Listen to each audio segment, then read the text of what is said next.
I need all the wins, yeah. Ain't no L's, gotta get a no call to quits, yeah. Gotta keep on moving no matter how hard it gets, yeah. Better move out the way, cause I'm coming with harder hits. My head is as hard as a brick, but I'm harder than all it is. You better move, you might get knocked out, knocked out. You better move, you might get knocked out, knocked out. You better move, you might get knocked out, knocked out. You better move, you might get knocked out, knocked out. My heart on my sleeve, stress, on my greed. That's how I get it. Success ain't no giving. Some days I don't eat, I don't sleep. When I'm focused on dangerous, they don't wonder when I'm anxious. Ain't no limit till I tank. I'm running on fumes. The opposition don't amaze. The roads racing through the pavement. Get your hands out of my bag. I know this because I've been in it. I don't need to brag. I guess that's what happens when you taking care of your business. But some family, you do the math. I'm out of my pocket. Houston, we got a problem, man. Perfect, let them watch me. Elevating, got them nauseous. Cause I'm the pilot in the cockpit. Nose diving in the house. And woo. Watch how I get ahead. Watch how I get ahead. Watch how I get ahead. It's time! Welcome to DFS by the Numbers with your host, Brady.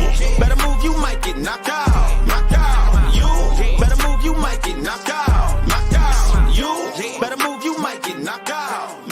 What is up, everybody? Welcome to DFS by the Numbers. These are my final thoughts for UFC 288. We got Aljamain Sterling going against Henry Cejudo. And we now have a 12-fight card. We lost the Daniel Santos fight, which sucked. I had 2 bets on that fight. And then we lost the Zhalgas Zhumagulov fight, which sucks as well because I wanted to see that haircut in action. So we lost 2 fights. We even lost Bryce Mitchell, but at least we got a replacement for that with Diego Lopez stepping in for Bryce Mitchell there to take on Movsar Evloev. So, yeah, the card has definitely taken some hits for sure. I think this was supposed to be the card with Charles Oliveira and Beneil Dariush as well. So the card's definitely taken some hits, but I still think it's a really solid card. I think there's a lot of spots sticking out from a betting perspective, and I do have a pretty big slate in terms of betting this card as well. So we'll talk about all of that. Before we get started, if you guys can please leave a like on the video, subscribe here to the channel, getting really, really close to 20K subs. I think we're like less than 150 away. So if you guys have not subbed yet, please consider subscribing. I do want to hit that goal, hopefully in the very near future there. Tomorrow, I'll be going live twice, going to be implementing a new show tomorrow, probably around 12 or 1 o'clock Eastern time in the afternoon. Just talking some MMA, going to be going live for a fight day live chat where you guys can come in, we can chop it up and whatnot. And then, of course, best bet is going to be 4 o'clock Eastern time as of now. We got Uncle Weezy, we got Narco Cop, and then we got Danny Bet. So really good panel tomorrow for best bet. Definitely looking forward to that. And yeah, looking forward to talking about this card with you guys. So other than that, if you guys have not signed up on Underdog Fantasy, be sure to use that promo code DFSBTN. I'll talk about my favorite spot later in the show. I did like that Santos higher on the fantasy score, so that took a hit to my Underdog plays. But there's a lot of stuff sticking out this week for Underdog. So check it out. Use that promo code DFSBTN for a 100% deposit bonus up to $100. So I know ceremonial weigh-ins are going on. I was watching them.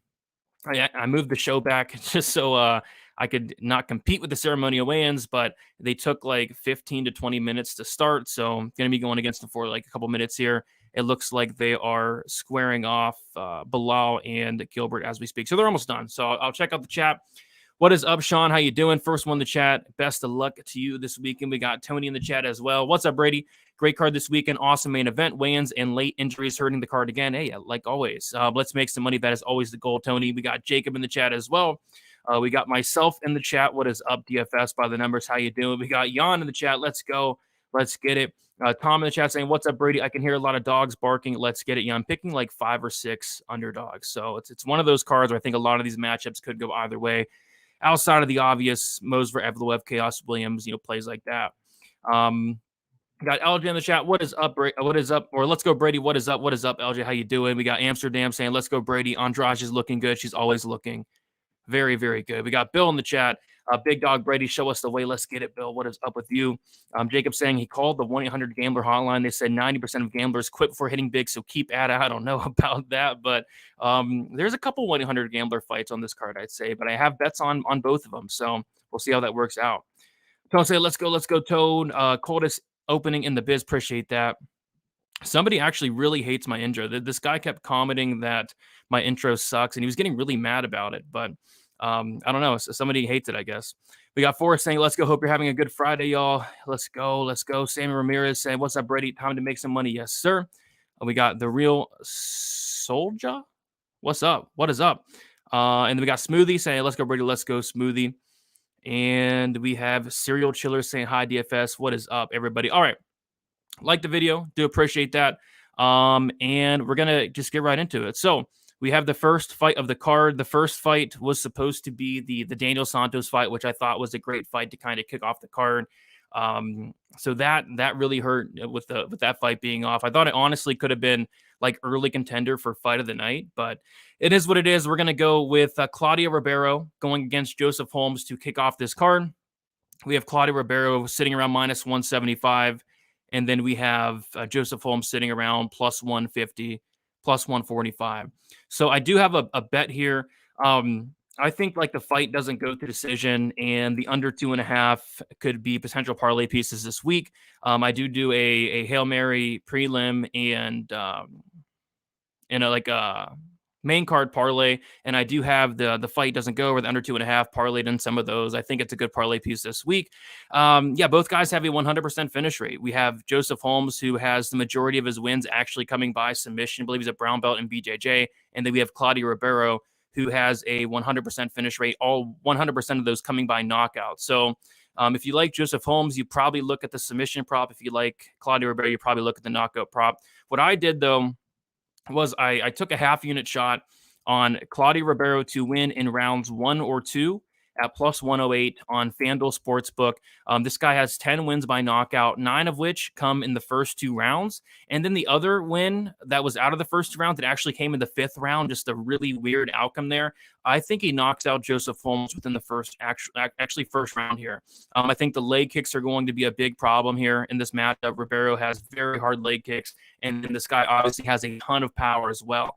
I don't really think either guy is that great, though, so I don't want to go crazy on Claudio Ribeiro here, and I would definitely not touch that money line whatsoever. And honestly, it's probably a dog or pass situation just because Claudio Ribeiro, he's not really great at anything, but what he is great at is hitting like an absolute truck. So I think he does touch the chin of Joseph Holmes, and I think he does it within the very first round, and I do have a half unit bet on him to win in either round 1 or round 2 at plus money, plus 108 for 1/2 of a unit. And then I don't mind the under 2.5 and the fight doesn't go as potential parlay pieces as well. So looking for some violence to kick off the card. From a DraftKings perspective, I think it's a great fight to target right off the bat. We have Claudio Ribeiro. I think he has first or second round knockout upside. And we have Joseph Holmes, who, if he is able to get this fight down to the mat, I think he's going to have a big advantage. The problem is he doesn't really have the wrestling to get it there. So I'm leaning towards him not being able to get it down to the mat. But I guess he's still live for like a potential club and sub, but we'll see what happens there. I like Ribeiro to knock out Joseph Holmes in the very first round, though. Should be a really, really fun fight to kick off the card. All just saying, what do you think of Evloev fight? We'll talk about that fight later in the show. Was able to tape that a couple of days ago. And that's actually the only fight I don't have a bet on this week. But there is something that kind of sticks out. Joseph Holmes missed weight on purpose. I don't know about that, but he did miss weight for the very first time in his career. Could it be an advantage? Potentially, we'll have to see. Tone saying I parlayed the under 2.5 already. I agree. I think it's a solid parlay piece. Appreciate that, Pink. Yeah, I like it myself. Rivera only wins in round 1 or bust. I give him round 2 as well. Badoya had such an underwhelming debut. Yeah, it was pretty bad. I had the under 1.5 in that fight against Alassane, and I was getting very worried that it wasn't going to hit because Alassane kind of just held Ribeiro against the cage the entire first round. And then luckily Alassane went out there and starched him in the second. So got to cash my under 1.5. But yeah, very underwhelming debut for sure. Yeah, I agree. Blueprint to beat Claudio is or Ribeiro is to grapple him. Yeah, 100%. It's just I don't know if Joseph Holmes has the wrestling to do so is the only thing. Andrade taking 3 fights in 5 months and didn't look good at all. Not sure why she's the favorite. Shades of Godinez. We'll talk about that fight, but I'm very confident in Andrade this week. But I know like Jan is one of the most popular dogs, so we'll see what happens. But we'll touch more on that in a little bit. Someone's going to finish here for sure. Both guys can finish and be finished, and your intro is the best of all MMA predictors. Haters will hate. Yeah, it's just one guy. Like a lot of people like it. One guy doesn't. I'm going to keep it. I'm going to keep it for now. All right. Looks like the ceremonial weigh-ins are still going on. My goodness, they're killing me. They're killing me. But yeah, but appreciate you all hanging out with me here on a Friday. Can never seem to like time up the start of the show ever with these guys, but it is what it is. We'll move on to our next fight. We got Ikram Askarov going against Phil Hawes. We have Ikram Askarov is the favorite, and this money line's just been crashing down all week. It looks like Ikram is now sitting at minus 190, and Phil Hawes is sitting at plus 165, which is kind of wild because Phil Hawes was like plus 225 something like last week. So, yeah, so Phil Hawes was plus 260 at one point, plus 245, and this money line's just crashing down. I went into tape with Askarov with, I think, with just too much high expectation. Like, there's a lot of hype on this guy, but I just wasn't that impressed. Like, his wrestling's okay, just okay. His grappling's really good. His grappling is probably the most impressive part of his game to me. The striking's just okay. The cardio is just okay. The level of competition outside of Hamzat is just okay. I think he's just okay. And Phil Hawes is probably one of the most untrustworthy fighters in the UFC. You know, the chin is always a major concern. The cardio is always a major concern with Phil Hawes. And he could definitely get knocked down this fight. He definitely could get, gassed out and get finished late. But I think early on, Phil Hawes can absolutely give Askarov some problems as long as his chin holds up. On the feet, I favor Phil Hawes, and I favor him quite a bit here. I think he's going to be the much better striker. I think he has a lot more power. And I think if his takedown defense holds up, he's not going to look like a big underdog in this matchup. So I see why a lot of money's coming in on Phil Hawes. I think Askarov is getting a ton of hype just due to the fact that he got knocked out by Hamzat, and people are looking at his record and saying, oh, this guy fought Hamzat, he has to be a beast. But I don't know. He's good, but I don't know if he's that great, to be honest. So I did take a small shot, 0.25 units on the Phil Hawes to win in rounds 1 or 2 at plus 350. I think early on, Phil Hawes is going to have a ton of opportunities here. The majority of Phil Hawes wins do come in the very first round. And when this is on the feet, I do favor Phil Hawes. If this fight does get extended, though, I don't like that for Hawes. And I also would not like if he gets taken down. If it does turn out that Askarov can get down Phil Hawes, there could be some problems. But Phil Hawes, I've never seen him taken down inside the UFC, outside the UFC. Never seen Phil Hawes taken down. If he can stuff these takedowns, I think he does not look like this much of a dog. So give me Phil Hawes to win. I probably should have took the money line, but this line has crashed down so much. I wish I would have got Phil Hawes like the plus 245 or whatever, but give me Phil Hawes to win in round 1 or round 2, quarter unit, plus 350. This week, I'm just taking I have a lot of bets, but a lot of these bets are plus money props. So I'm going to get a lot wrong probably, but since they are plus money, you can afford to get a lot wrong. You can still come out on top. So yeah, I think I have like 20 bets, 19 of them being plus money. I'm only laying chalk on one bet, which we'll talk about in a little bit. But yeah, lots of bets this week, but a lot of them are just small sprinkles, including this one, Phil Hawes to win in first or second round, quarter unit, plus 350. From a DraftKings perspective, I like Hawes here.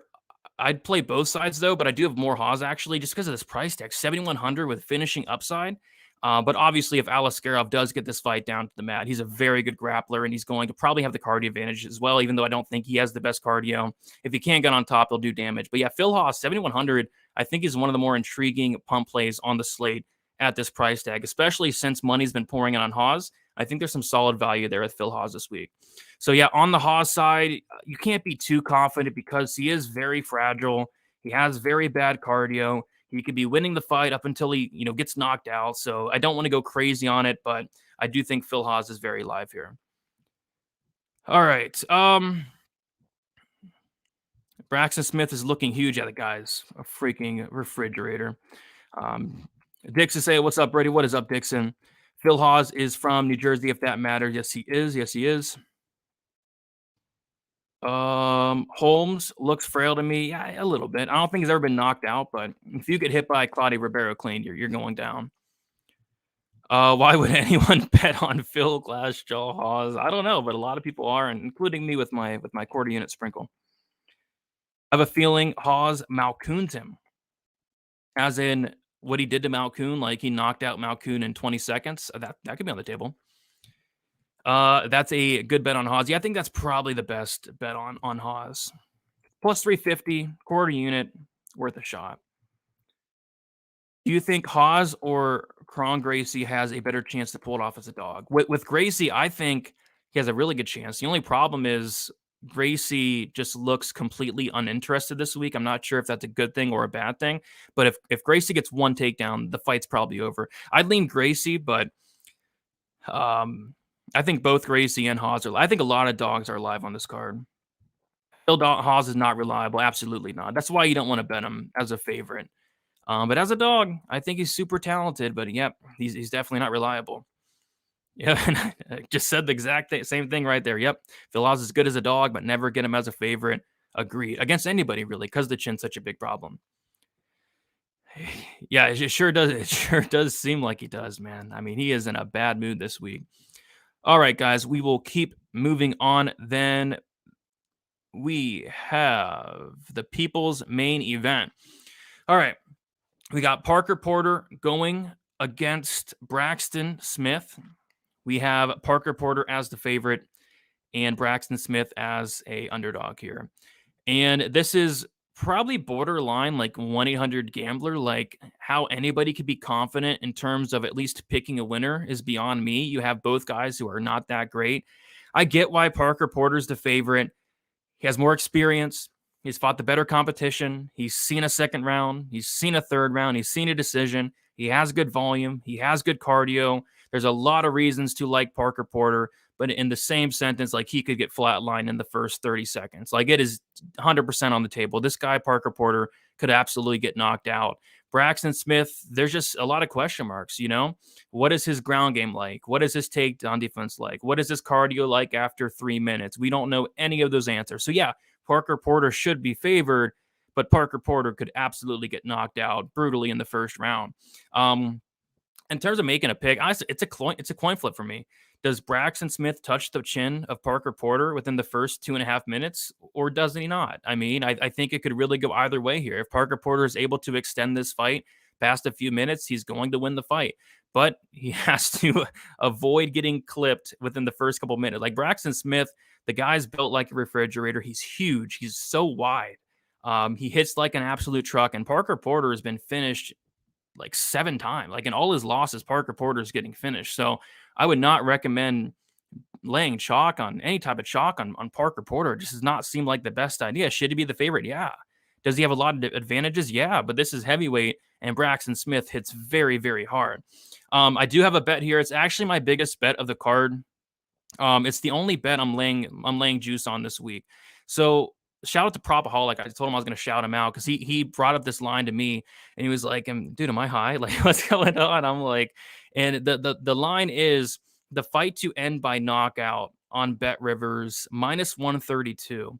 And I put 2.25 units on that. And then like the next day I look at it and it's like -129 for this fight to end by knockout.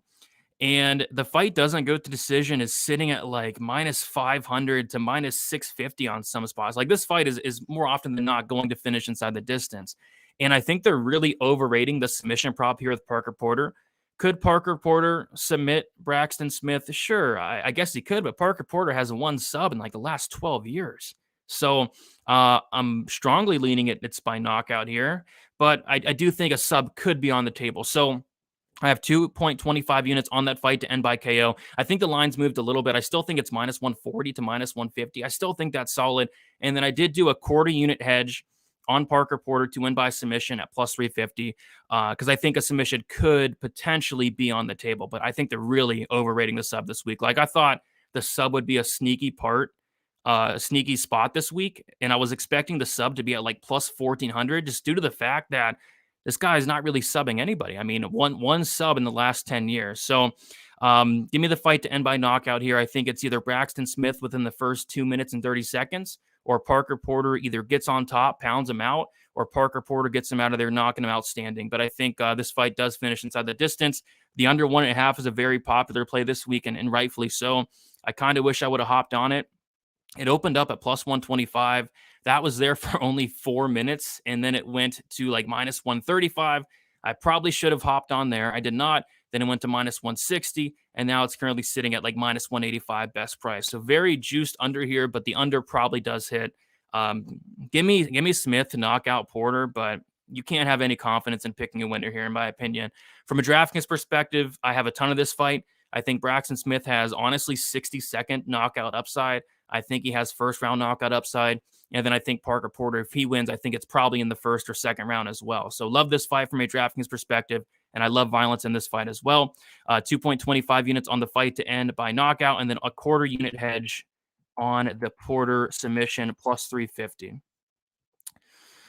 Let's see what we got in the chat. We got Uncle Weezy. What is up, Weezy? Weezy will be on the Best Bet show tomorrow. Cannot wait to see what Weezy's got in store for us tomorrow. We have Preston Pork Chop Smith. Yes, Pork Chop indeed. First 3 fights won't go the distance, and I agree. I'm actually picking a lot of finishes. Like, this is probably the most finishes I've ever picked. I think I'm picking 10 out of 12 fights to finish, so we'll see. I think there's going to be a lot of violence, though. Thoughts on the UFC giving Aldana the belt? Yes, you read that right. You think Aldana is going to beat Nunes? I strongly doubt that unless Nunes isn't taking the fight serious like she did against Pena in the first fight, but I don't know. It's not a fight that I'm really looking forward to. I know a lot of people are for some reason, and I'm a huge Nunes fan, but I could really care less about that fight.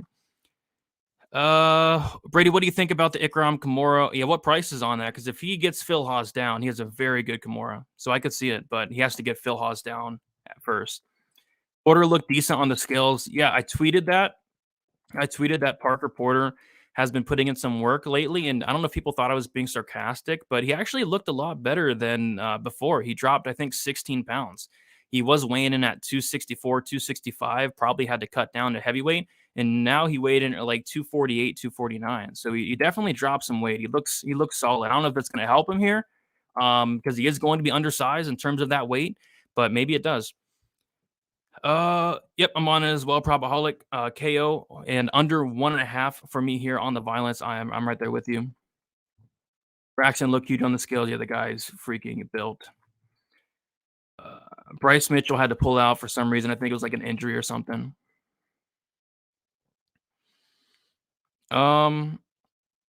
Smith is an underdog pick of mine. Yeah, why not? Why not? Heavyweight fight. Go with sloppy heavyweight fight. Go with the dog. Why not? Rolando saying, what do you think about fading both main events on DK? Both fights could potentially be low scoring. If you want to be like different, if you want to be very different, and I'll tell you right now, I did do a couple lineups like that just to be very different. But there's a very good chance that at least one of them is going to be optimal at those prices, like 8,100 a piece for Sterling Cejudo.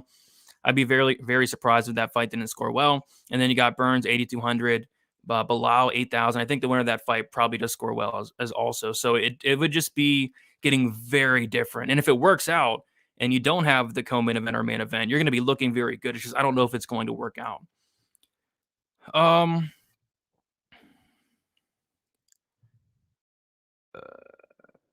I hope not. That could very well happen too. Can't wait for Porter Smith to be canceled 15 minutes after lock to ruin all my lineups. Yep, it's happened before. It has happened before. Also like the Parker plus Braxton and by KO. I think it's a really good look. Yeah, he was. He's huge. He is huge. Somebody got to mention the like button. Yeah, I agree. Hit the like. Hit the like. Any one championship bets? No, I haven't been able to look into it. It's been a really busy week. I can't believe people are on no chin Hawes. I mean, if Ikram knocks him out, it is what it is. But I think he's a much better striker. All right, we'll move on to the next fight. We have Marina Rodriguez going against Verna Jandaroba. We got Marina Rodriguez as the slight favorite. Another line where it's just been crashing down all week. We have Verna Jandaroba open up plus 235. Was sitting around plus 180, plus 175 for a while. Uncle Weezy actually hit me up like a week or two ago, and he was like, dude, Jandaroba's plus 180, 85, 175. And I'm like, okay, that's interesting. And then by the time I looked into the fight, she was like plus 115, plus 120. So that line completely got smashed. I do have a quarter unit sprinkle here. I have a lot of sprinkles on this card. This is one of them, a spot that I think is very much on the table. And at plus 525 got it at. I think this is my first bet of the card. I got Verna Jandaroba to win by submission, quarter unit plus 525. It's one of those spots where does it hit? Maybe, but I know for a fact there's going to be multiple opportunities. I know for a fact that she's going to try to cash that plus 525. Rodriguez has never been submitted, but Verna's very, very good grappler, one of the best grapplers in the division, and I think she's going to attempt a bunch of submissions here on the mat.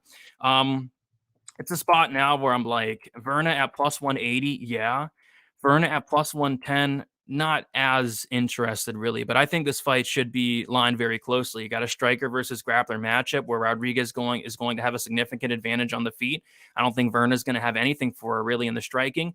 And then on the mat, Rodriguez, I don't like her takedown defense, and I hate her get-up game. When Rodriguez is taken down, she's not getting back up against anybody. And if she gets taken down against Verna, she's not getting back up. So this very well could only take 2 takedowns for Verna to win this fight. One in the second, one in the first, and then that's probably the fight there. And I think she's going to have those opportunities for a sub. So quarter unit sprinkle, very small shot on that Jandaroba submission, plus 525. Best price now looks to be 475. And like I said, I don't know if it hits, but I think there's going to be a ton of opportunities where you're sitting there like, man, it's right there. Get it, Verna, get it. And I will always, more often than not, bet that Verna sub prop. And I bet it in her last fight against Angela Hill, and it was only like plus like 300 something. At plus 525, I'm willing to take the shot. From a DraftKings perspective, I'm not touching Rodriguez. No takedown upside. I don't think there's much finishing upside. If she does finish Jandaroba, it's probably late. So not touching Marina Rodriguez from a DraftKings perspective, but Verna Jandaroba at 7,700, I do have some interest. Takedown upside, sneaky submission upside. I think she's a solid play on DraftKings this week. All right. See what we got in the chat here. Matt Frivola or Devin Clark? Who is the better dog? If I had to pick one, Matt Frivola, but I like Dober and Kennedy. Yeah, why not? It's a Verna Jandaroba fight. Why not take that submission? And by the way, I remember betting Verna Jandaroba by submission against that Murata chick, and she literally broke her arm. Murata didn't tap, and ends up being Verna Jandaroba's first knockout. So that one hurt, but I mean the sub's always going to be there with Verna. One takedown and it's in the bag for the very handsome Verna. Agreed. I mean, one takedown, it's it because Rodriguez has no ability to work back up. Verna looked tiny at face-off. Yeah, she's going to be a little undersized, but not too worried about that. Dern couldn't sub Marina. Good luck, Verna. It doesn't mean much to me, but I think Verna's going to have opportunities there. Devin Clark looked like a child next to Kennedy. Most people look like a child next to Kennedy. That guy is 6'5". He's huge. But yeah, we'll keep moving on, guys. We have Chaos Williams going against Rolando Badoya. We have Chaos Williams, the second biggest favorite on the card now that Movsar Evloev is fighting Diego Lopez. We have Chaos Williams, and money is coming in on Chaos Williams. He's now minus 345. So a bunch of people are parlaying him up, and why not? Would I lay minus 350 on Chaos Williams? Personally, probably not. But what I do like here is the under 1.5 rounds. I have a half unit on the under 1.5 rounds at plus 100. I think this fight ends pretty quickly, and here's why. Rolando Badoya, I don't see it. I don't see it with this guy. I'm not really sure, what he's doing here. And I'm not really sure why they're giving him Chaos Williams. Like, what's the point of this matchup? I don't think you could have gave him like a tougher debut here. Rolando Badoya is a guy that reminds me of Chris Moutinho, where just a walking punching bag. He's super tough. I'll give him that. But he relies on his chin way too much. His hands are low. His head doesn't move. He's going to eat punches with his face. And good luck eating punches with your face against Chaos Williams. Chaos Williams is a scary guy. I remember when he made his debut against Alex Morono, and I had so much Alex Morono because, Chaos Williams, I didn't know who the guy was. He didn't look that great to me. Chaos Williams starches Alex Morono in 30 seconds. Who starches Alex Morono in 30 seconds? Nobody. The guy's super tough. And then he goes out there against Alassane, and I remember being on Alassane that week, and the camera showed Chaos Williams when the fight was about to start, and this guy was foaming out of the mouth. Chaos Williams is a absolute killer. And again, you don't want to be hittable against Chaos Williams. So Rolando Badoya is going to come in with the path to victory of eating punches with his face, and Chaos Williams is probably going to knock him out. Badoya's striking defense just is not it. And he has been hurt before. He has been dropped before. He can recover. He's next level tough. He has a ton of heart, but being tough is not going to work against somebody with as much power as Chaos Williams. So I said the same thing last week, though, with Irina Alexeyeva. I'm like, I'm not sure what's going on here with Irina Alexeyeva, and she got a first-round knee bar. So maybe Badoya comes out looking solid, but I think he's getting knocked out here in the first round. Give me the under 1.5 rounds, just in case Badoya does land something big, but I think it's more often than not Chaos getting this finish. From a DraftKings perspective, I would look at the Chaos side, 9,500. There is somebody I like a little bit more, Evloev, but Chaos Williams is definitely live for a first round finish. I think he's live for a 60-second finish, and I think he does finish Badoya in the first round.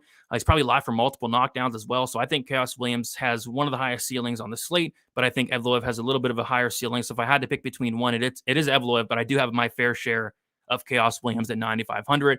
As far as Rolando Badoya, I'm not going to play any. Just like last week, I didn't play any Alexeyeva. It hurt me, which is fine. If Badoya goes out there in knee bars, Chaos Williams in the first round, I'll take my loss there. But not going to be playing much, if any, Badoya this week. Very good fight, though. Doesn't make much sense to me in terms of like a matchup standpoint, but very good fight. Chaos is my most confident pick. I'd say he's up there with me, too. Brady, you're the most handsome capper in the game right now. That's the first time I've heard a compliment like that. I'll take it. Thank you, Big Xander. Yo, Brady, how's it going? It's going pretty good. Me and my wife are celebrating our first year anniversary, so that's going to be fun. We're going to go out and do something later tonight. But yeah, other than that, it's been a pretty busy day. Got a nice workout in. Got a coffee. I'm a coffee guy now. And I was able to get a bunch of work done. I got to start looking into UFC North Carolina next week because I'm going to the card, which is going to be nice. But I'm going to be like pulling an all-nighter that Friday night and then go to the card. It's like 11:30 start time for that North Carolina fight card. So I'm going to pull an all-nighter. We'll see how that works out. Go to the fights. And then me and my wife are going to Myrtle Beach after that. So going to be an eventful week next week. That is for sure. Exactly. It's a bold strategy. It's a very bold strategy relying on your chin against Williams. Chaos TKO round 1. 2 bets against a guy named Chaos, not me this week. Apparently, Badoya is 36-2. It says he's like 25, 26, but who knows? Who knows? What is up, my parlay bets? Anyone able to tell me what Chaos round 1, round 2 KO is currently? I could definitely tell you. So Chaos to win by first round knockout is actually plus 210. That's interesting. And then round 2 is plus 650. So those seem a little short. Like, I think this guy has a really good chance of knocking him out early on. More handsome than Verna? Absolutely not. Absolutely not.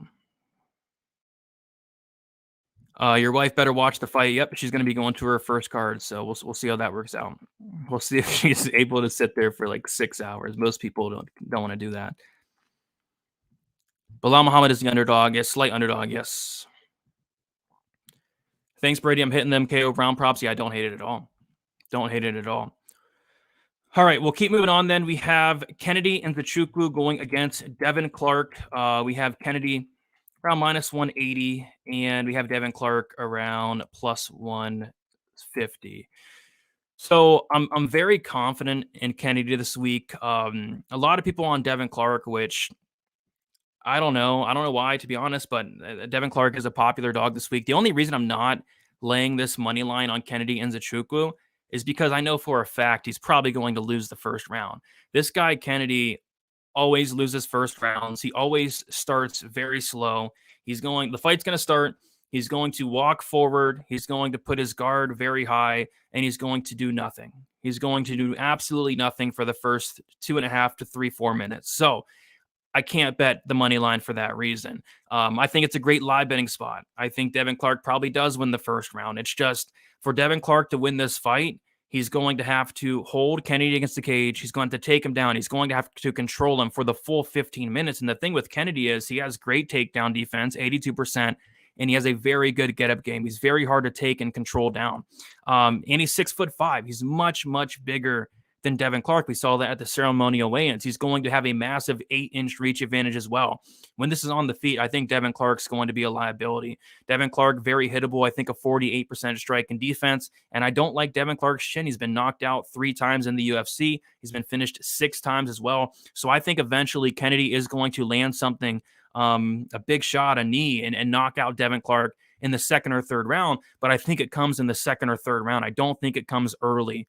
Because Kennedy's such a slow starter. I mean, if he could start fast, this guy could be very, very good. But I still think he's solid. He has the size. I think he's starting to finally put it together, and I think he knocks out Devin Clark in that 2nd or 3rd round. So I have a couple bets here. So more plus money bets. I took Kennedy and Nzechukwu to win inside the distance, half a unit plus 130. I think he finishes Clark in that 2nd or 3rd. And then I also did quarter unit sprinkles on Kennedy to win in round 2, quarter unit plus 550. And then round 3, quarter unit plus 1,000. I'm hoping for that round 3, but I think the round 2 is definitely live as well. So sprinkling the 2nd and 3rd round, and then I'm also playing Kennedy inside the distance. I think he wins this fight inside the distance. Devin Clark finished in all but one of his losses, and the one loss he didn't get finished in, the fight could have been stopped like several times. It was the fight where Kudalaba knocked out all of Devin Clark's teeth. So that fight very well could have been stopped as well. So I think Kennedy wins this fight. Wins it inside the distance. Inside the distance bet, round 2 and 3 sprinkles, and then live bet for Kennedy is all things I'm looking at this week. Very high on Kennedy and Nzechukwu this week. Let's see what we got. Kennedy probably wins, but I don't trust him. Yeah, nothing wrong with that. I mean, he is a very untrustworthy fighter. There's been very sketchy moments with Kennedy and Nzechukwu. So I wouldn't lay the chalk on him, but if you could look at him and get him like close to even money from a live bet situation, round 2, I would look at that for sure. Yeah, he's much, much bigger. Kennedy TKO, rounds 2 and 3. I like it. Always love hearing Clark's dad scream from the cage side. Yeah, Clark's dad wasn't in the corner last time. I'm not sure if he's going to be there this time. Live bet Kennedy, agree. Hit that like too. I agree. Brady, I have a Kennedy and Dober parlay. Please tell me it cashes. I think it cashes. I think both guys win. Not as confident in Dober. And there's a bunch of reasons why, but I think Dober does ultimately win the fight. All right, guys, we will keep moving on. Do want to shout out all 161 of you in here. If you guys have not already, be sure to like the video, subscribe to the channel. 2 live streams tomorrow. Very excited for my new show. I'm going to be talking some live chat tomorrow around 12 or 1 o'clock Eastern time. And then also best bet. We have a fire panel set up for the best bet show. It's going to be awesome. All right, let's move on to, this is, I believe, the featured prelim. We got Drew Dober going against Matt Frivola. This is a fight where, oh, by the way, from a DraftKings perspective for the last fight, I'm fading Devin Clark. And then I honestly don't even like Kennedy that much because I think he's going to start slow. But I do have like a little bit of him. But moving on. We have Drew Dober going against Matt Frivola. So I have a bet here. I know a lot of people like the over 1.5 in this rounds, and I wish that was moving the line, but the under is getting smashed, and I'm on the under, absolutely. I think this fight can go one of 2 ways, and I think it's going to decide whether this goes over or under. If Matt Frivola comes in here with the right game plan and wrestles Drew Dober, I think it could still go under, but I think that's where it goes over. If Matt Frivola comes in here like a complete wild man and stands and bangs with Drew Dober, this fight's going under, and I have a strong suspicion that Matt Frivola is going to go in there and stand and bang with Drew Dober, give the fans what he wants, just because Matt Frivola, should he have wrestled in his last fight? Absolutely should have, but it worked out in his favor. He got the knockout. Should he have wrestled in the General Valdez fight? Probably should have, but it worked out in his favor, got into a war, and got the knockout. I have a feeling he's going to go out there and stand and bang and go chin for chin with Drew Dober. And if he does that, he's probably getting knocked out. Matt Frivola, he got knocked out by Terrence McKinney in 7 seconds. He got knocked out by Marco Polo Reyes in less than 60 seconds. And if he stands and bangs with Drew Dober, he's probably getting knocked out. But I like the under 1.5 for a couple reasons. Like, Drew Dober, this guy's next level durable. But at the end of the day, Drew Dober still blocks punches with his face. Drew Dober still has very bad striking defense. Could this be the very first time Matt Frivola, or it could be the very first time Drew Dober gets knocked out? Maybe. I don't want to bank on it personally. But I will say Drew Dober gets the first round knockout. I think these guys are going to go to war early, and if they do that, I don't see this fight lasting long at all.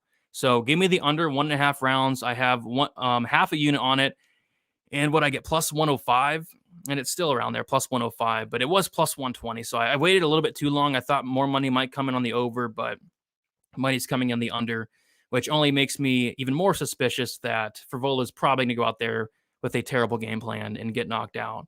From a DraftKings perspective, both sides are in play here for me. Drew Dober 9,200. If he wins, I'm expecting a knockout early on as well. And then if Matt Frivola wins, probably some wrestling, and maybe a late finish in his own right. But yeah, definitely a fight you want to target on DraftKings. But I'm liking that under 1.5 at plus money there. All right, let's see. Congrats, 4 years. There you go. Congrats, Jermaine. Drew Dober TKO is a lock. Polo Reyes finished to Matt, and Polo Reyes is garbage. Yeah, Polo's not that great. Under 1.5 for me, DFS. Yeah, I think it ends pretty early. This is a fight on the night contender for a stacked lineup already. Agreed. My favorite fight of the card right here. Dober has a chin, but standing toe-to-toe with Frivola is dangerous. Yeah, especially when, Drew Dober does eat a lot of punches, but he has one of the best chins in the UFC. He really does. Uncle Weezy Dober by ass shaving. There you go. Uncle Weezy with 2 ass shavings this week. Let's see if he can get them both there. I agree with both, so we'll see. And I think they both go out there and win inside the distance. Sean is on the steamroller. Yeah, and I don't completely hate the dog shot here. But if he stands and bangs, I don't like him in that type of matchup. Frivola by KO, kind of a hot take. He'd be the first one to knock out Dober in the UFC. Dober looked very drained at weigh-in. The guy has to cut a lot of weight. Do you think Clark can just hold him against the cage for 3 rounds like he did last fight? So that Da Woon Jung, apparently he's Da Woon Jung now. I thought Da Woon Jung looked awful in that fight. He looked like he showed up like drunk. He looked like Bruno Silva that one fight. He looked sluggish. He looked awful. He gassed out in 5 minutes. I thought Da Woon Jung looked terrible in that fight. So it was a great win for Clark, but I thought Da Woon Jung looked off and he gassed out. Kennedy's not going to gas out. So to answer your question, I don't think he's going to hold him against the cage for 3 rounds, but that is his path to victory. If Devin Clark wins, it's going to be the most boring fight of the night. Brady, what would be the best way to hedge my Dober Kennedy parlay? I'm way too overexposed. Got to be smarter. I don't know, man. If you want to hedge with Matt Frivola, maybe look at the Matt Frivola decision only. And if you want to hedge with Clark, maybe same thing. Decision only could be the way to go. I don't know if you have DraftKings or what else is it on? I think Barstool, but I think those are how I would hedge it there. Appreciate that, Forrest. I watched his interview with Brendan Schaub. He said he's going to play it smart against Dober. I would hope so. If he knocks out Drew Dober, that would be wild. That's kind of why I'm on the under 1.5 instead of Drew Dober, like first round, second round KO. I do think it's Drew Dober getting the knockout, but Frivola has power. He has power. Does your wife enjoy UFC? Somewhat. Like she'll watch here and there. She doesn't love it, but yeah, she likes it. Is Braxton Smith or Gracie a safer pick? I don't think anything about any of those fights are safe. My stronger lean, I guess, would be on Gracie, but even then, I don't have a strong lean on that. So I don't think any of those are really safe, but I think they're both super live. Bad matchup for Dober. It could be, depending on the game plan, I'd say. All right. We will move on to the first fight on the main card, and this is borderline 1-800 gambler. We have Charles Jourdain going against Kron Gracie, and I lean to the Gracie side. So Gracie, I don't know what's been up with Gracie this week. He looks completely uninterested. It looks like he's not, I don't know. It looks like he doesn't really give a crap this week, but when you take, and he hasn't fought in 3.5 years. So there's a lot of sketchy things when it comes to the Gracie side, but I look at this matchup and it's if he gets one takedown here, this fight's probably over shortly after. And you take a look at Charles Jourdain, he can't stuff a takedown to save his life. Like a gust of wind could topple over Charles Jourdain, a 48% takedown defense. So in theory, if Gracie gets one takedown, he probably finishes his fight by submission. So it's a matchup where you can't be too confident really in either side. Because if Charles Jourdain, yes, he's going to be the better striker, but his takedown defense is complete crap. Like if he gets taken down, you're going to be in big trouble. And he's a big favorite as well. So I would absolutely lean with Gracie. And I do have a quarter unit shot on Gracie to win this fight by submission at plus 240. I think it's his money line. I don't see Gracie going out there and outstriking Jourdain. I don't see Gracie going out there and taking down Jourdain in 2 of the 3 rounds and controlling him. I think if Gracie wins this fight by submission. So that's how I'm playing it. I'm on the Gracie side, but I'm not touching the money line. I'm getting a little bit greedy, and I'm putting a quarter unit shot on the submission prop at plus 240. Why only a quarter unit? Because this fight sketches me out completely. But I think one takedown, he gets a sub here. So we'll see what happens. But give me the submission prop for Gracie. Small play, quarter unit. I have a lot of small sprinkles on this fight card, and this is one of them that I do like. Other than that, Draftkings, I think it's a great fight to target as well. Jourdain striking advantage, late knockout upside, I'd say. But Gracie at this price tag, I think he has first round sub upside, 7,500. I think Gracie's absolutely in play this week from a Draftkings perspective. So, yeah, good fight, sketchy fight. I'd tread very lightly, whichever way you decide to go with this one. But I'm going to go with the Gracie side. I'm watching Chaos Williams highlights on my other screen. I thought you said William Knight at first. I'm like, why are you doing that? But yeah, the guy is exciting, man. That is a good point. I think he's ready. I think he's fine. Gracie has too much attitude for somebody who was only on the UFC because of his surname. Yeah, I don't know what his problem is this week. Like he was given, there's a clip going around that he was given like Cejudo problems. Like I don't know. Gracie's submission is the only play. I agree. I agree. I think this will be Cub versus Gracie 2.0. That would not be smart. That would not be smart for Gracie to go out there and stand and strike with Jourdain for 15 minutes. But if he attempts a takedown, if he attempts 2 takedowns, the odds are he's going to get at least one. All right. We'll keep moving on here, guys. Couple fights left. We have Movsar Evloev going against Diego Lopez. I'm not going to spend much on this fight. Just he's a minus 1,000 favorite. What are you going to do? But obviously, this is a much easier matchup than Bryce Mitchell. And when this fight was announced, I'm like, okay, Evloev is going to be minus 1,000, and it's right around there. Diego Lopez. All you need to know is no takedown defense and no ability to work back up. Good submission game. The guy's super tough. He has a lot of heart, I'd say, but no takedown defense, no get-up game. We saw Joe Anderson Brito take him down multiple times, control him, and he had no answer. Would I lay minus 1,000 on Movsar Evloev? No. I mean, there's no point in doing that. It doesn't add anything to your parlay. And Diego Lopez, for him to win, it's going to have to be like a submission off of his back, which he's probably going to throw a lot up, and Evloev's got to need to fight out of him, and I think he does, but there will probably be some sketchy moments, but this should be Evloev all day. Evloev should go out there, get takedowns, rinse and repeat, and honestly, it's probably one takedown a round. One takedown, that's the round. Another takedown in the second, that's the round. Another takedown in the third, that's the round. I like Evloev here by decision. He's not finishing anybody, and I don't think he's finishing Diego Lopez. Lopez isn't getting subbed by Evloev. Lopez has good jiu-jitsu, and then Lopez is also tough. I think Evloev by decision is the way to go. I'm not going to bet it because I don't want to bet this fight, but Evloev by decision, I'm kind of surprised it's plus money. Evloev by decision is plus 135. I know that Lopez is coming in here on short notice, but the guy is very, very tough. So that's how I would play it if I was forced to bet on this fight.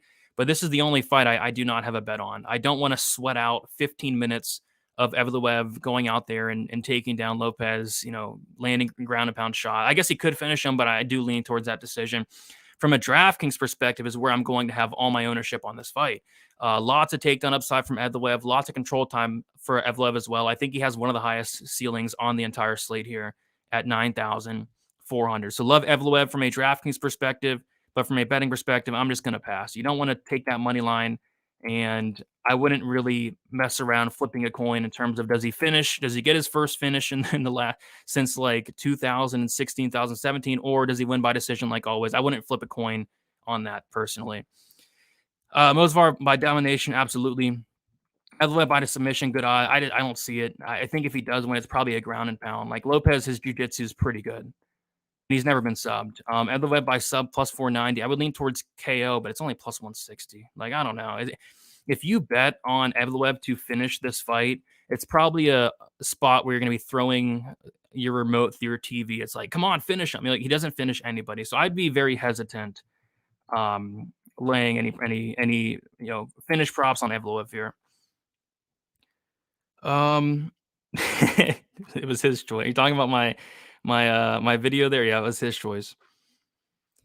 Mike Grundy could nearly choke him out. Yeah, that's scary. And then there was also another fight where Evloev was in a deep submission. Was it the Lens fight? So he's been in like 2 deep submissions, and that's kind of Lopez's thing. So I don't know.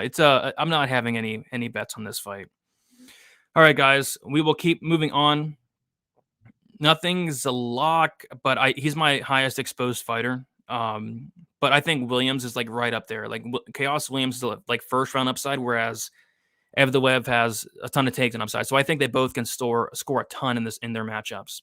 I don't know if he's a lock though, because I don't know. Like Chaos could outscore him if Chaos knocks this guy out in 60 seconds or something. All right, 3 fights left. The very handsome Jessica Andrade going against Yan Xiaonan. By the way,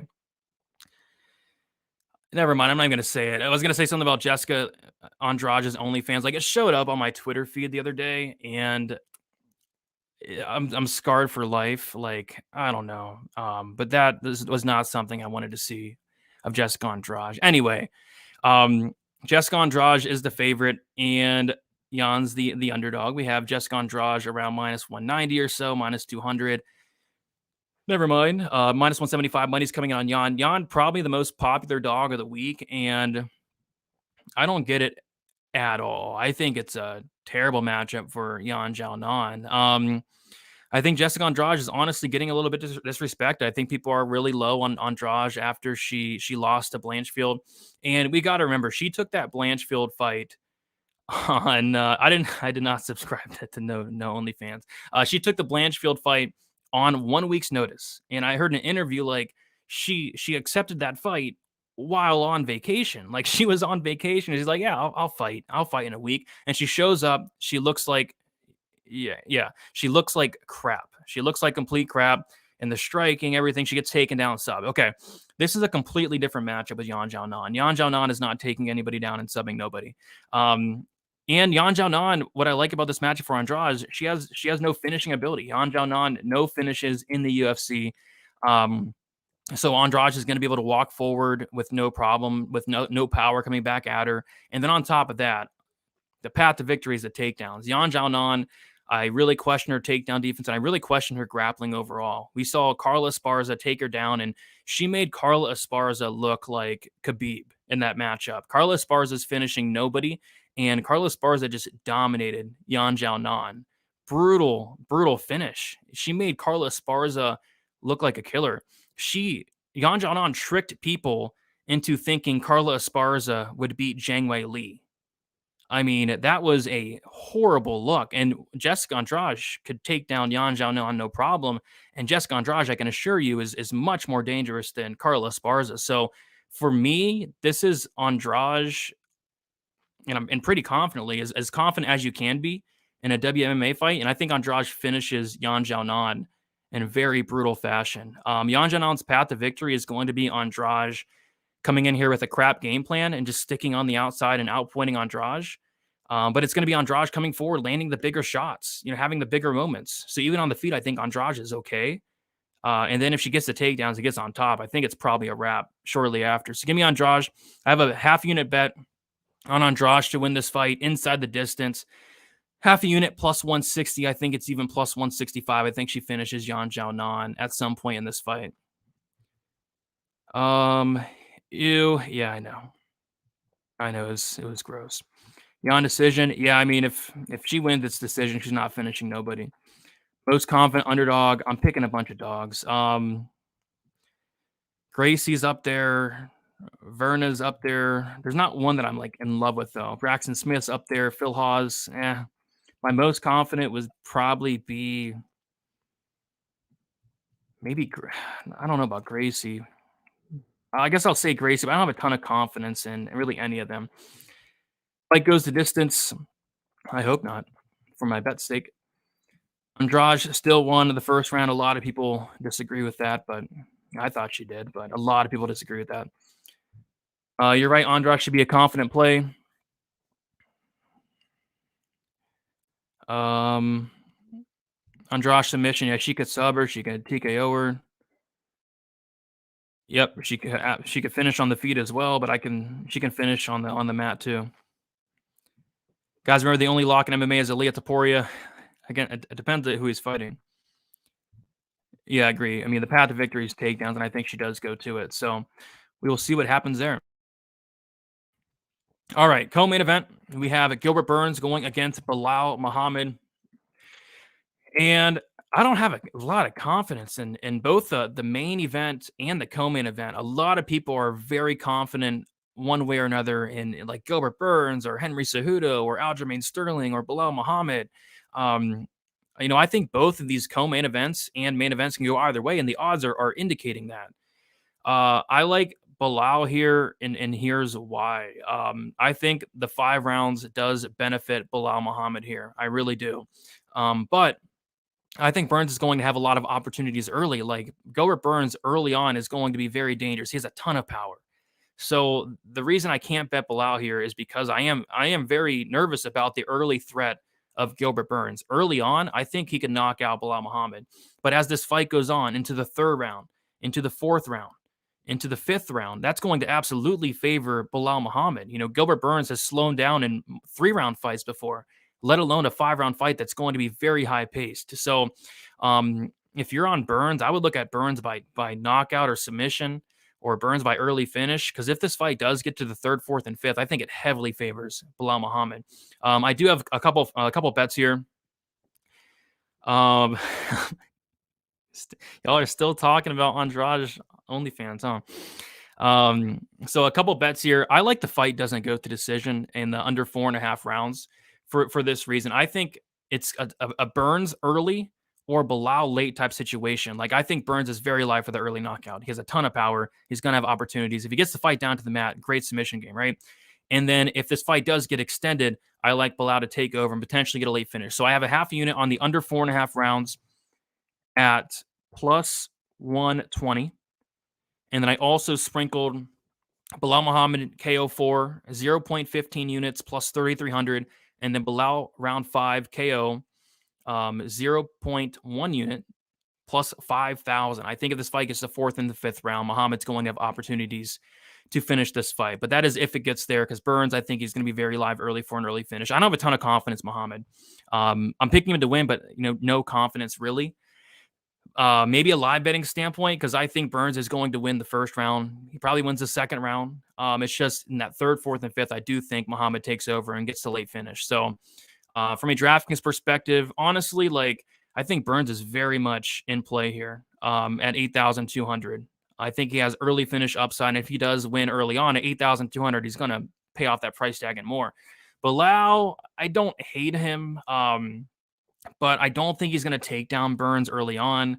And I think if Bilal does win, I think it's either a decision or like a late finish. So even if Bilal wins, I don't know if he scores a ton. So I'd be more inclined to actually play Burns on DraftKings, but should be a solid fight to target. If I was to fade either the main event or the co-main event, I think it would probably fade the co-main event, but odds are both these fights have a good chance of finding the optimal lineup. So under 4.5 for me, and then those 4 or 5 KO sprinkles for Bilal Muhammad for a total of 0.75 units on this fight here. Remember the name by split decision. Burns inside the distance, good odds. Bilal only wins decision. I think Bilal can get a late finish personally, but yeah, I think if Burns wins, I don't see Burns winning decision. It would kind of surprise me. Burns gas at the end of round 3 and loses the last 2 rounds. I think he can gas even in the start of round 3. Burns is taking this fight on. Both guys are taking a fight on short notice, but I don't like Burns' gas tank on a full camp. Can we get these likes up? Yeah, let's get the likes up. Let's get the likes up, guys. Do appreciate it. Is it really 5 rounds? Yep, 5 rounds. 5 rounds it is. We got Voodoo. What's up, Brady? Got a Dober, Andrade, Burns, Cejudo parlay plus 1,000. There you go. I disagree on. I disagree a little bit on the Burns side, but like I said, I'm not confident, and I'm not confident at all in the main event. Oh boy, Forrest. Oh boy, I'm not pulling that comment up. I'm definitely not pulling that comment off. Do not want to get kicked off YouTube.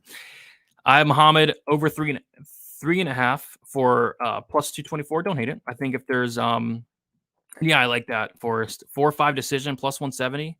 If you want to be a little bit safer, maybe sprinkle the round 3 as well. I think that's how you play Bilal. I think Bilal's gonna be fine on short notice. It's actually Burns that I worry about. Bilal always has phenomenal cardio. Bilal by decision is best win condition. I agree. Burn submission is very possible if it hits the mat. Jan with the Bilal 3-4-5 ticket when Bilal just finished Brady in round 2. Yeah, I think it's going to take a little bit longer for Bilal to get to Gilbert Burns, but I think the late finish is definitely on the table here. I do not like Burns' gas tank, and I don't like Burns' durability. I really don't. All right, main event time. Henry Cejudo going against Aljamain Sterling. And this is the toughest fight to call on the entire card for me. Like, this is a very, very tough fight to call. I've been going back and forth all week. I have no confidence here, and here's why. If this fight was 3 years ago, I would be max betting Henry Cejudo in this matchup. Just max betting him.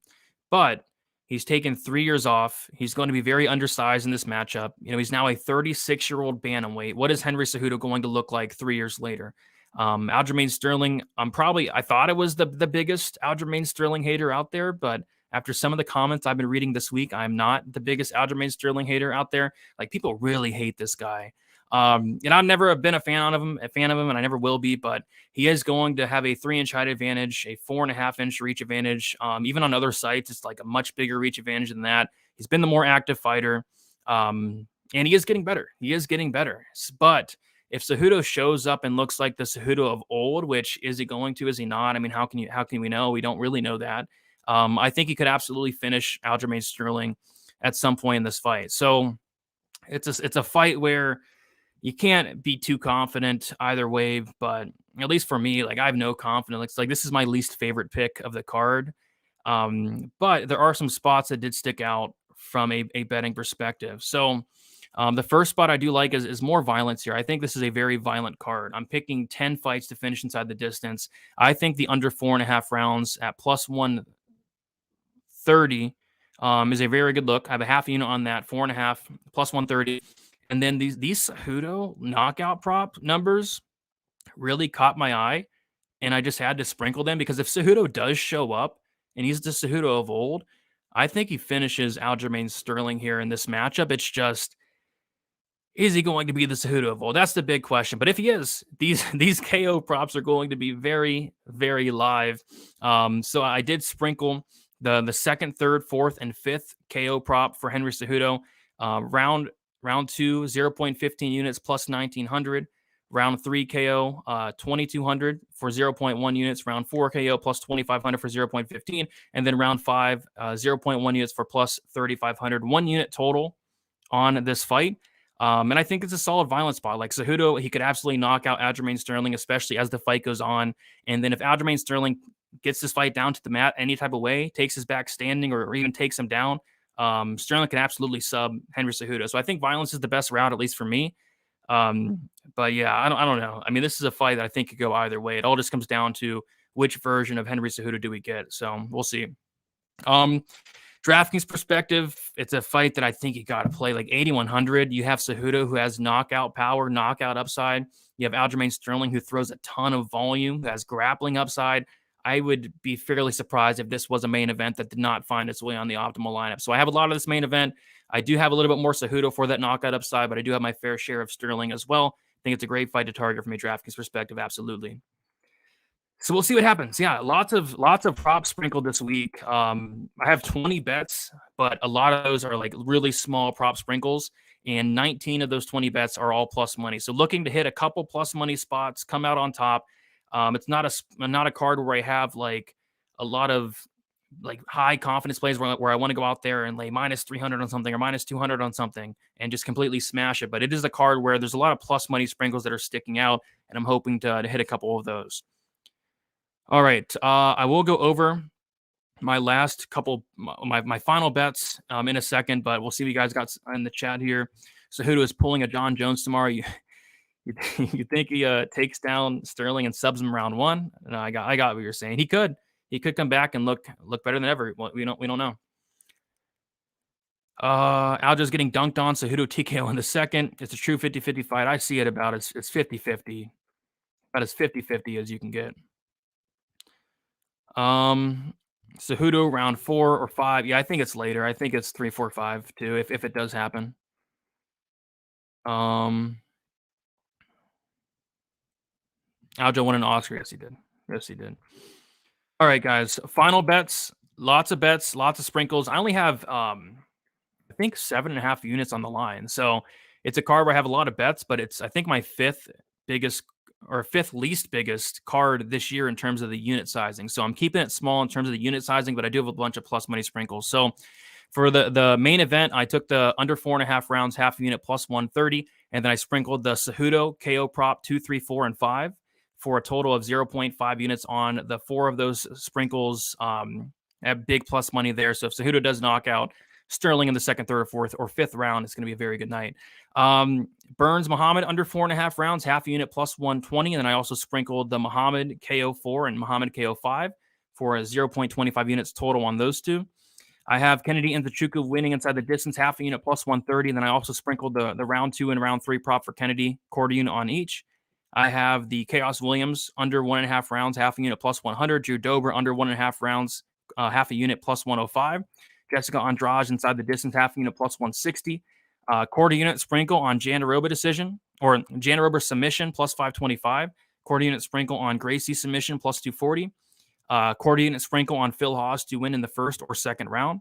Half a unit on Ribeiro wins in round 1 or round 2 plus 108. The fight ending by knockout, Parker Porter, Braxton Smith, 2.25 units minus 132. And then a quarter unit hedge on the Parker Porter wins by submission at plus 350 there. So those are all the bets, lots of plus money. Let's see if we can hit a couple spots here. All right. Any last questions, comments, or concerns? And then we will head out of here. Cejudo has nothing to lose. I think he has a little bit to lose, but this is definitely a fight that is going to, I don't know, if he wins this fight after 3 years off, I think it's going to really help his legacy there. I don't know, Gadaris, we'll have to see. Sterling by Cejudo injuring himself in the third round. That could happen. Like there's always, I was talking with Wheezy about this on Stat Diggers, like there's always some shenanigans going on with the Aljamain Sterling fight. Like there's always some weird stuff happening in Aljamain Sterling fights. Smith money line, I would just take like the first round knockout prop.